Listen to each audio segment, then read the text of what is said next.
extensive effort requirement. So as Bill said, we have 7 identified scopes, and these were scopes that were identified by your district staff, by the superintendent, and ultimately by the board when the study agreement was submitted.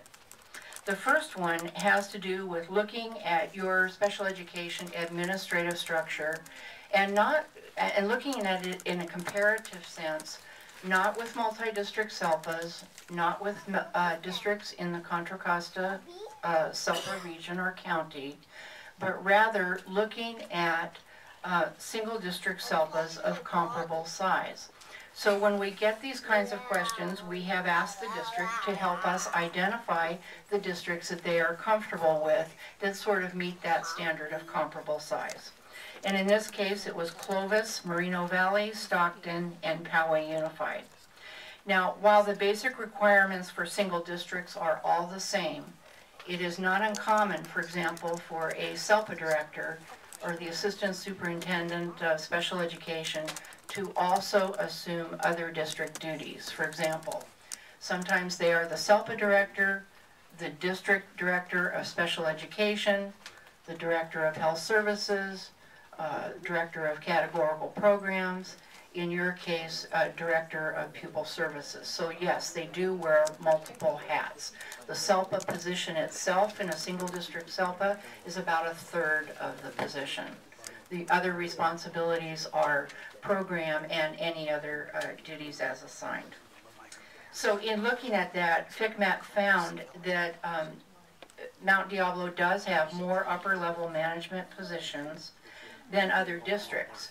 Now, not that other districts aren't performing some of the same duties, but they're doing it in a different way. And that had to do with your parent facilitator system that you have set up, and also your alternative dispute resolution model, and also your behavior intervention.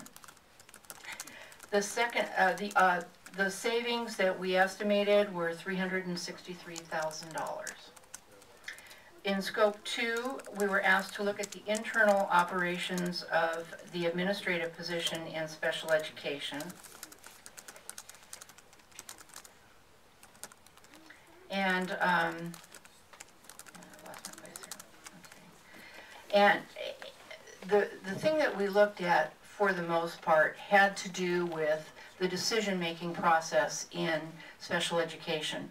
Right now, the decision-making process is geared directly towards the assistant superintendent of special education. And it was our feeling that if the authority was sort of spread out more, there would be more opportunity for decisions to be made in a more rapid way and in a less labor-intensive way than the current system. Excuse me, Ms. Murphy. Yes. Sorry, but we, in trying to address what Mr. Mims was talking about, we were trying to set time limits for these reports because we've been meeting till midnight, and it's not that we're not night owls, but I had asked that this may be a 15-minute report, and so we're at about 20 minutes now. And that's why we're sort of whispering here. Okay. So are there highlights that you could share, perhaps? Okay, I'll just go through them quickly then. You have the report. We do have the report, so we have read the report, and maybe there are just a couple of highlights you want to punctuate because we are trying to kind of consolidate things. Thank you. All right, well, we've already talked about administrative structure. I think there are 2 scopes that deal with staffing ratios, both class and caseload, and in comparison with statewide averages and ed code requirements, we found that there are a number of certificated positions in which you exceed those statewide guidelines and ed code requirements. So we've made suggested recommendations in the report that total over $600,000. In scope 6, there are a number of recommendations both in non-public schools and non-public agencies where you can reduce your costs by either bringing back students for district programs or reducing the cost of non-public agency usage as opposed to district staff. The final scope was reviewing the cost of due process and alternative dispute resolution. And right now, the district is averaging 17 to 18 cases per year. and found that there has been little change over the last 3 years, although there are not currently any open due processes. There's been a decrease in the cost of mediated settlements. Parents have indicated that they're pleased with the current process in alternative dispute.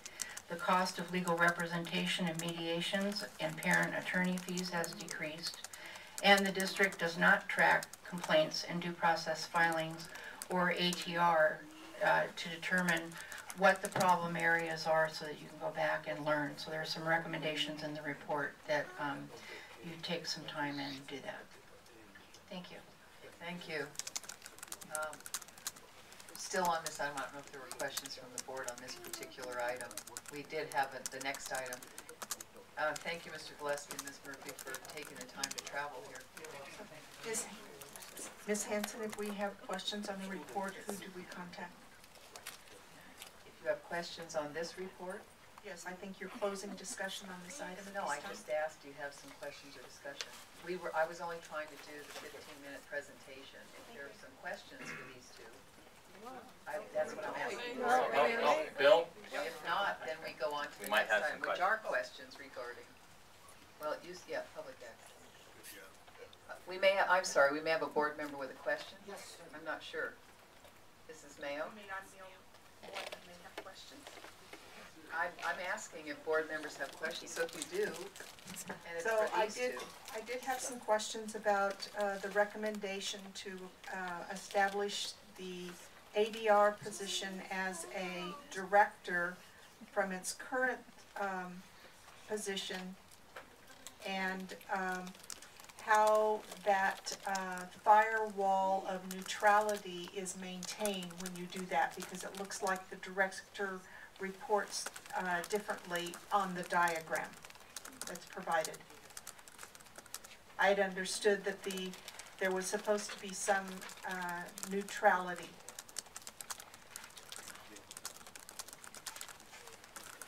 If you have a specific alternative dispute resolution model that's outlined that way, then certainly you could do that. We didn't see that. So that could be the way you're operating, but I don't think it's clearly outlined. Okay. But the administrative positions that you have 3, and you still have 3. 2 of the program directors and the alternative dispute, and I believe they're all basically at the same pay level. So I'm not sure how the word director got in there, frankly. So in the recommendations, are you saying that we are adding more administrative positions? I mean, the concern from CAC was that it was to reduce the administrative costs, but then we're adding positions again. That's correct. There was no recommendation for additional staff. They're the same people. They're the same people. Their title is different. Okay. And do their knowledge of specific jobs change through that change of title? Do they have to do different work, and are these individuals certified to accomplish that work and Yes, trained? it's exactly the same work that they're doing. The only thing that we did was streamline the way that they're doing the work. And that would take a little bit more detail, but if you look in the report, I think we talked about ways that might be more efficient overall if it was more streamlined. But if if the district decides to keep alternative dispute over here in a separate category, that would be fine too. So if the parents are called to help with, the parent volunteers are recruited to help with some of the dispute resolution process, how is confidentiality maintained for the parents and students involved in the dispute? That's a training issue, and all of the resource parents and whoever is involved in that particular dispute resolution model would need to be trained in confidentiality. Okay, and so that isn't a violation of HIPAA or anything if the student has special needs? If a parent voluntarily seeks out a resource parent to support them in the IEP process, there's no violation, because the parent is initiated.